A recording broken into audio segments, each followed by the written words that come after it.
বাদশাহ। পৃথিবীর 2/3 অংশ তারই রাজত্বের অন্তর্ভুক্ত ছিল। আল্লাহ তাআলা হযরত দাউদ আলাইহিস সালামকে অনেক অলৌকিক ক্ষমতা, বিপুল ধন সম্পদ এবং সুমধুর কণ্ঠ দান করেছিলেন। একবার হযরত দাউদ আলাইহিস সালাম সমুদ্রের তীরে বসে আল্লাহর ইবাদতে মগ্ন ছিলেন। যখন তিনি তার সুমধুর কণ্ঠ দিয়ে জাবুর কিতাব তেলাওয়াত করত, তখন সমুদ্রের মাছ এবং বনের জীবজন্তু, পাহাড় পর্বত এমনকি পাখিরাও সেই স্থানে এসে মনোমুগ্ধ হয়ে জাবুর কিতাব তেলাওয়াত শুনত। হযরত দাউদ আলাইহিস সালামের সুমধুর কণ্ঠের তেলাওয়াতের আওয়াজ 40 মাইল পর্যন্ত পৌঁছাত। সেই যুগে সমুদ্র তীরবর্তী স্থানে একদল বনি ইসরায়েলের লোক বসবাস করত। তাদের পেশা ছিল মাছ ধরা। তারা সমুদ্র থেকে প্রতিদিন মাছ ধরে জীবিকা নির্বাহ করত। একদিন হযরত দাউদ আলাইহিস সালাম তার ইবাদতখানায় বসেছিলেন। তখন আল্লাহ রব্বুল আলামিন এক গায়েবী আওয়াজের মাধ্যমে তাকে জানিয়ে দিলেন, হে দাউদ, তুমি তোমার উম্মতকে বলে দিও, তারা যেন শনিবার দিন ব্যবসা বাণিজ্য বন্ধ করে আল্লাহর ইবাদত করে এবং মাছ ধরা থেকে বিরত থাকে। কেননা ওই দিন তোমাদের জুমার দিন, অর্থাৎ ইবাদতের দিন হিসেবে আমি ঘোষণা করেছি। অতঃপর দাউদ আলাইহিস সালাম আল্লাহ রব্বুল আলামিনের কাছ থেকে এই আদেশ পেয়ে বনি ইসরায়েলদের ডেকে বলল, হে বনি ইসরায়েলবাসী, তোমরা শনিবার দিন আল্লাহর ইবাদত করবে এবং সমস্ত ব্যবসা বাণিজ্য ও মাছ শিকার থেকে বিরত থাকবে। মহান আল্লাহ রব্বুল আলামিনকে ভয় করো এবং আল্লাহর কথা মেনে চলো, তাহলে তোমাদের কল্যাণ হবে। এই কথা বলে হযরত দাউদ আলাইহিস সালাম সেখান থেকে চলে গেল। দেশের অধিকাংশ মানুষ হযরত দাউদ আলাইহিস সালামের উপদেশ যথাযথভাবে পালন করত, শরীয়তের আইন মেনে চলত এবং দেশের আইনের প্রতি শ্রদ্ধা রাখত। কিন্তু সমুদ্রের তীরবর্তী স্থানের একদল বনি ইসরায়েলের লোক, তারা প্রথম দিকে শরীয়তের আইন মেনে চলত, কিন্তু পরবর্তীকালে বিভিন্ন চালাকি পন্থা অবলম্বন করল। শনিবার দিন আল্লাহর ইবাদত করার জন্য সবাই দলে দলে চলে গেল। কিন্তু বনি ইসরায়েলের কিছু সংখ্যক লোক ইবাদতখানায় না গিয়ে লুকিয়ে লুকিয়ে সমুদ্রের তীরে গিয়ে হাজির হলো। তারা দেখল শনিবার দিন সমুদ্রের তীরে প্রচুর পরিমাণে মাছ এসে আপনা আপনি ডানায় উঠে পড়েছে। এটা দেখে তাদের মনে মাছ ধরার লালসা জেগে উঠল। তারা বলতে লাগলো, সপ্তাহের আর কোনো দিনই এমন মাছ দেখা যায় না, তাই শনিবার দিন আমাদের মাছ ধরা উচিত, তাহলে সপ্তাহের আর কোনো দিন মাছ ধরার দরকার হবে না। তখন অপর একজন বলল, কিন্তু কিভাবে? তারপর ওই ব্যক্তিটি বলল, সমুদ্রের এই তীরে আমরা বড় বড় কিছু কূপ তৈরি করব এবং সেগুলোতে জাল পেতে রাখব। পরের দিন এসে ওই মাছগুলো ধরে নিয়ে যাব। এই কথা বলার পর তারা বাড়ির দিকে রওনা করল। অতঃপর এই পরিকল্পনা অনুসারে তারা কাজ শুরু করল।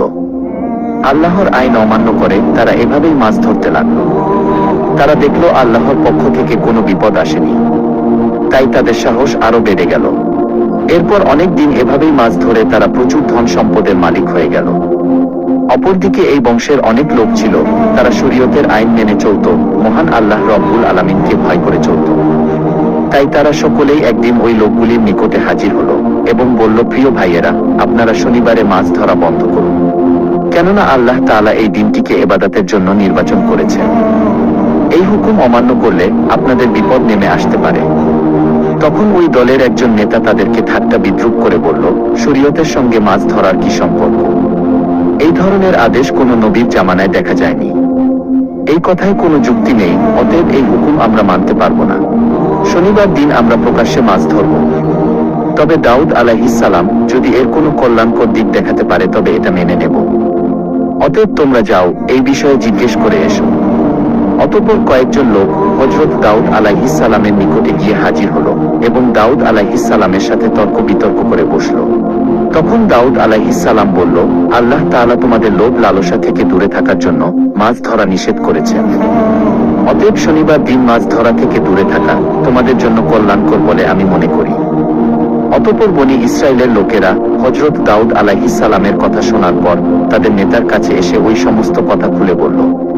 তখন তাদের নেতা বলল, দাউদ নবীর এই কথা মেনে চলা আমাদের পক্ষে সম্ভব না। অতএব আগামী দিন শনিবার তোমরা মাছ ধরার কাজ চালিয়ে যাবে। তোমরা ভয় পেও না, কিছু হবে না। এর আগেও মাছ শিকার করে আমরা অনেক ধন সম্পদের মালিক হয়েছি। অতএব আমার কথা শুনে চললে তোমাদের সবারই ভবিষ্যতে লাভ হবে। এই কথা শোনা মাত্রই সেখানে থাকা সমস্ত বনি ইসরাইল আনন্দে আত্মহারা হয়ে পড়ল। অতঃপর পরের দিন শনিবার মৎস্যজীবীদের মধ্যে থেকে মাত্র কয়েকজন আল্লাহর ইবাদত করার জন্য দাউদ আলাইহিস সালামের নিকটে হাজির হলো এবং বেশিরভাগ মৎস্যজীবী দাউদ আলাইহিস সালামের কথা অমান্য করে ভোরবেলায় সমুদ্রে মাছ ধরতে চলে গেল। সারাদিন আনন্দ করে মাছ ধরল এবং সেগুলো বিক্রি করে অনেক টাকা উপার্জন করলো। রাতের বেলা তারা সবাই নিজের বাড়ি চলে আসলো। পরের দিন ভোরবেলা যখন কয়েকজন লোক ইবাদত করার জন্য যাচ্ছিল, তখন তারা দেখলো সমস্ত এলাকা একেবারে নিশ্চুপ। এটা দেখে একজন অপরজনকে জিজ্ঞাসা করলো, আচ্ছা বলুন তো ভাই, আজকে এত নীরব কেন, কি হয়েছে? আজকে কি তারা মাছ ধরতে যাবে না? তখন অপর ব্যক্তিটি বলল, আমিও তো কিছু বুঝতে পারছি না। অন্যান্য দিন সকল জেলেরা হইচই করে মাছ ধরতে যায়, কিন্তু এত নিস্তব্ধতা কখনোই দেখা যায়নি। চলুন আমরা সেখানে গিয়ে দেখি। এই বলে তারা সবাই পাশের বাড়ির ভিতরে চলে গেল। সেখানে গিয়ে তারা যা দেখলো তাদের যেন শ্বাস বন্ধ হয়ে গেল। তারা দেখলো একদল বড় বড় বাদর মাটিতে পড়ে গড়াচ্ছে।